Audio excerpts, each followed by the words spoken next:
Hi betting experts, on Saturday the 29th of October we've got cracking action on ITV, 8 races in total, the very best of the action from Ascot where there's some brilliant handicaps and Weatherby where there's graded action including the Charlie Hall chase at 3.35. The ground, well, it's on the easy side of good at both. There is rain around but I think the forecast basically is pretty set fair for the weekend. We start off with our betting expert Daily Nap in the 3.15 at Ascot. This is the London Gold Cup handicap chase, a premier handicap for 4-year-olds and upwards, class 1, over 3 miles, and here I think Major Dundee is very much the standout contender. Now, Alan King's unexposed stayer is open to loads of improvement this season after 4 runs over fences so far. I was really taken with his final effort when last seen out in the Scottish Grand National Air, over 4 miles in April. He ran an absolute screamer there. I'm not too worried about a drop back to 3 miles. I suspect he's going to get a positive ride from Tom Cannon to make the most of his proven stamina, and I think he can outclass these rivals. I suspect he's the sort of handicap who could develop into a graded performer over the next few months. Our betting expert Value Angle selection runs in the 1.30 Ascot, a small field for this novice limited handicap chase, over 2 mile 3. Now there is a chance here that Goshen may take to chasing like a duck to water and completely outclass these rivals, but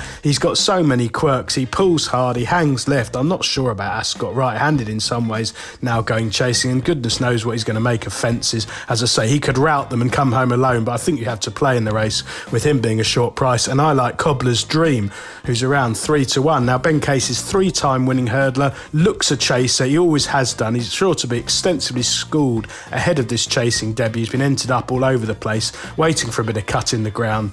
And I think this 2 mile 3 trip should suit ideally. I think he'll sit second to Goshen and hopefully overpower him up the straight. The remaining races on ITV would do them in time order. Weatherby 150, a novice hurdle over an extended 2 mile 3. Well, Hall Lane was quite eye-catching in his only run in a bumper at Kempton back in March. A big price there, but shaped nicely. He's the sort of horse Alan King does really well with. This is a tricky race to assess, a strange race to be on television on a Saturday in truth. Lots of unexposed horses. The market will be the best guide. Back to Ascot, 2.05, handicap hurdle over 2 miles, class 2. We'll call it a wild. We're hoping for a good day for Alan King, and this one has won 2 of his 4 starts over hurdles last season at a fair level. He's now starting off in handicaps, what I think looks a pretty lenient mark. He's a smooth traveller, good to soft ground ideally. Needs settling in the early stages, which I think he might do for the first time in this bigger field. He should go really well. Back to Weatherby, the mare's hurdle, a listed race over 2 miles. Well, Martello Sky is arguably Lucy Wadham's stable star.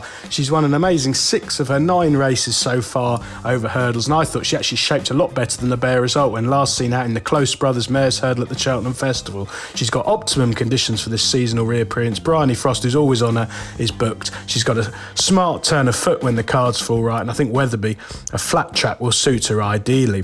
Back to Ascot for the 2.40, another red-hot Saturday handicap, a premier contest over 2 mile 1. Well, before midnight is another one of these horses been entered up everywhere, waiting for a bit of cut in the ground. He's a bold front runner. Ascot, absolutely ideal for those tactics. Hopefully he'll be able to dominate things from the front. He's been 100% fit for the last couple of weeks, and hopefully he can make a winning reappearance here before going on to better things. Back to Weatherby for their Grade 2 West Yorkshire hurdle, over 3 miles, a class 1. I think the value here lies with Proshamer, who's a useful sort, who shaped well up to a point on his return from a break 4 months off at Chepstow, travelling quite strongly until 2 out and then getting tired. Like a lot of Skeltons so far this winter, they've just been needing the run. I think that's good form behind Nappers Hill, and this 3 miles trip is much more suitable. Encouragingly, he looked a rather unlucky loser when finished second behind Indefatigable in the 2021 renewal of this race. And finally at Weatherby, their big race, the 3.35 Grade 2 Charlie Hall over 3 miles, a rematch between Ahoy Senior and Brave Man's Game. I much prefer Brave Man's Game. He's held in the highest regard by Nichols, who's really hit form in the last week. His horses are absolutely flying, as they always are, and everything he runs on Saturdays is always prime Nichols. He did disappoint behind Ahoy Senior at Aintree in April, but that was not his running. It was 1 run too many, losing his unbeaten record. He looked a brilliant jumper from the front in winning his first 4 starts over the larger obstacles under Cobden, and I think round Weatherby from the front he's going to be extremely hard to peg back. Best of luck with all 8 ITV races on Saturday, betting experts.